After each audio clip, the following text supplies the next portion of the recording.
Hello बच्चों, good morning all of you. आज हम आपको आपके हिंदी लीड की बुक से 4th चैप्टर पढ़ाएंगे। कुसंगति का परिणाम। कुसंगति यानी बुरी संगति का परिणाम क्या होता है, बुरी संगति का क्या हास्य होता है। बुरे लोगों के साथ हमेशा बुरा ही होता है।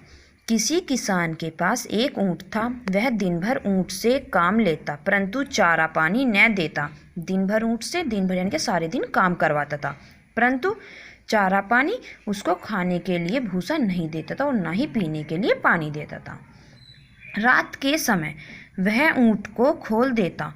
ऊँट गांव के बाहर इधर उधर भटककर पेड़ों की पत्तियां खाकर अपना पेट भरता। प्रातःकाल सुबह का जो समय होता है उसे हम प्रातःकाल बोलते हैं। शीघ्र यानी कि जल्दी ही किसान उसे पकड़कर ले आता, ताकि जिन खेतों की वो घास खाता था या पेड़ों की पत्तियां खाता था, उन खेतों के जो किसान है वो उसको आकर डांटे ना। ऊँट दिन भर किसान के खेत में काम करता, उसकी गाड़ी खींचता। गाड़ी यानी कि बुग्गी। परंतु किसान था कि उसकी तनिक भी परवाह न करता। तनिक किसान को उसकी जरा से भी परवाह नहीं थी। यूं ही दिन बीत रहे थे। एक रात ऊँट की भेंट एक सियार से हुई। सियार मीन्स गीदड़ से हुई। सियार ने उससे मित्रता कर ली। मित्रता मीन्स दोस्ती कर ली।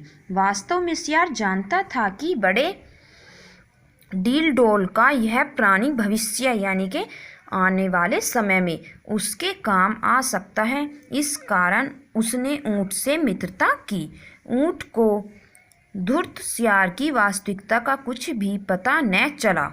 सियार बहुत तेज था और ऊँट सीधा था, उसे इसलिए सियार की चालाकी का कुछ भी पता नहीं चला। सियार और ऊँट रात को मिलने लगे। सियार ऊँट के प्रति सहानुभूति प्रकट करता। सियार ऊँट के प्रति अपना लगाव दिखाता, प्यार दिखाता कि ऊँट मैं आपसे बहुत ज़्यादा लगाव करता हूँ, प्यार करता हूँ, मुझे आपकी परवाह है। और ऊँट उससे अपने प्रति होने वाले अत्याचार का वर्णन करता। अत्याचार यानी कि होने वाले बुरे बर्ताव का वर्णन करता। बुरे बर्ताव के बारे में बताता कि किसान मेरे साथ कैसे करता है, मुझे खाने के लिए भी नहीं देता, पानी भी नहीं देता पीने के लिए, और पूरे दिन मुझसे काम करवाता है। एक रात सियार ने ऊँट से लाभ उठाने का निर्णय कर ही लिया। रात के समय जब उसकी भेंट ऊँट से हुई तो वह बोला, भाई ऊँट, तुम ये पत्तियाँ खा खाकर कब तक अपने आप को सताते रहोगे? क्या तुम्हें स्वादिष्ट वस्तुएं खाने का शौक नहीं है? ऊँट बोला, भाई सियार, मेरे भाग्य में कहाँ है ये सब वस्तुएं, मेरे नसीब में ये सब वस्तुएं कहाँ हैं? मुझे तो पत्तियाँ मिल जाएं यही बहुत है। वास्तव में सियार को खबर मिली थी कि नदी पार खेत में बहुत तरबूज और खरबूजे हैं। वह उन्हें खाने चाहता था, परंतु नदी पार करना उसके वश में न था, क्योंकि सियार को तैरना नहीं आता था और नदी में बहुत सारा पानी होता और वो डूब जाता अगर ऐसे पार करता। ऊँट पर सवारी करके नदी सरलता से पार की जा सकती थी। ऊँट पर सवार करके, ऊँट की पीठ पर बैठ करके नदी आसानी से पार की जा सकती थी। नहीं, मैं तुम्हें इस प्रकार दुखी होते नहीं देख सकता। आज मैं तुम्हें दावत दूंगा। नदी पार मेरे मित्र का खेत है। मुझे अपनी पीठ पर बैठाकर नदी के पार चलो। वहाँ उसने स्वादिष्ट तरबूज और खरबूजे उगाए हुए हैं। सियार ने ऊँट से कहा कि नहीं ऊँट भाई, मैं तुम्हें ऐसे दुखी नहीं देख सकता कि तुम हमेशा पत्तियाँ ही खाओ, तुम्हें भी स्वादिष्ट खाना खाना चाहिए। सियार ऊँट से बोलता है कि नदी के उस पार मेरे मित्र यानी मेरे दोस्त का खेत है और उसने वहाँ पर तरबूज और खरबूजे उगाए हुए हैं, तो आप मुझे अपनी पीठ पर बैठाकर वहाँ ले चलो, मैं आपको अच्छे से दावत दूंगा। ऊँट उसकी बातों में आ गया और उसे अपनी पीठ पर बैठाकर चल दिया। नदी पार जाकर ऊँट ने सियार को अपनी पीठ से उतार दिया। पीठ मीन्स कमर से उतार दिया। सियार ने उससे कहा कि इन खेतों में वह निडर होकर बिना डरे होकर तरबूज और खरबूजे खा सकता है। यह कहकर सियार एक ओर जाकर खाने लगा। वह जल्दी जल्दी खा रहा था। सियार जो था गीदड़, वो बहुत जल्दी जल्दी खा रहा था कि कहीं खेत के रखवाले उसे देख ना ले, और वो छोटा था तो वह खेत में अच्छे तरीके से छिप भी गया। बट ऊँट तो बड़ा होता, ऊँट छिप नहीं सकता।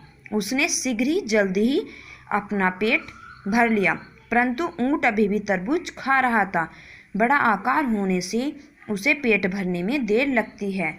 क्योंकि ऊँट जो है काफ़ी बड़ा है तो उसे भूख भी ज़्यादा लगती है, इसलिए उसका पेट भरने में देर लग रही थी।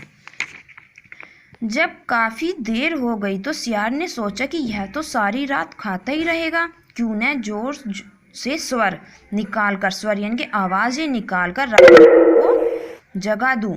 वे इसे मारकर खेत से निकाल देंगे और यह वापस चलने को मजबूर हो जाएगा। उसने ऐसा ही किया। सियार का ऊंचा स्वर सियार की ऊंची ऊंची आवाज़ें सुनकर रखवाले जाग गई। उन्होंने देखा कि ऊंट सारी फसल चट किए जा रहा है। उन्होंने लाठियों से ऊंट को बहुत मारा। सियार छिपकर सारा तमाशा देखता रहा। इस प्रकार कुसंग यानी कि बुरी संगति के कारण ऊंट को न केवल चोरी करनी पड़ी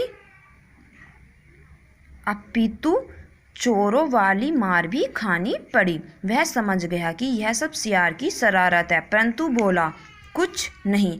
लंगड़ाता हुआ वह खेतों से बाहर भागा और सियार को वहीं छोड़कर नदी में प्रवेश कर गया और नदी पार करके अपने घर वापस आ गया। इसलिए बच्चों, हमें कभी भी लालच नहीं करना चाहिए और ना ही बुरी संगति को अपनाना चाहिए। हमें हमेशा अच्छी संगति को ही अपनाना चाहिए। धन्यवाद।